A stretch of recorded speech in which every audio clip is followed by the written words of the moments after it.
దేవరగద్ర ఆత్మకూరు అయ్యప్ప కాలనీలో 5 కోట్లతో నిర్మించిన అయ్యప్ప ఆలయాన్ని ఘనంగా ప్రారంభించారు నిర్వాహకులు. ఈ నేపథ్యంలో విగ్రహ ప్రతిష్టాపన కార్యక్రమం కూడా ఆధ్యాత్మికంగా నిర్వహించారు. ఇక ఉదయం గణపతి పూజ, పుణ్యాహవచనం, గోపూజ, యాగశాల ప్రవేశం, పంచగవ్యం, ధ్వజారోహణం, నవగ్రహ వంటి వివిధ రకాల పూజలు నిర్వహించారు. గ్రామంలోని భక్తులు పెద్ద సంఖ్యలో వచ్చి ఈ కార్యక్రమాన్ని విజయవంతం చేశారు.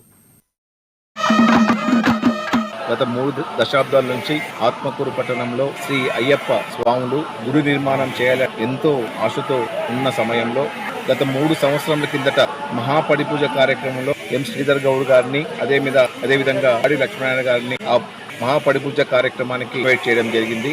దానిలో భాగంగా మేము అక్కడికి వెళ్ళినప్పుడు ఆత్మకూరు పట్టణంలో అయ్యప్ప గుడి నిర్మాణం చేయాలి, మీరు సహసహకారాలు చేయాలని మమ్మల్ని అడిగినప్పుడు నేను స్థలం ఇచ్చి అన్నగారు గర్భగుడి కట్టిస్తా అని చెప్పి మాట ఇచ్చడం, అనుకున్న తనంలోనే 3 సంవత్సరాలలో గుడిని భూమి పూజ చేసి సంవత్సరాల్లో విగ్రహ ప్రతిష్ఠ చేస్తా ఉన్నాం.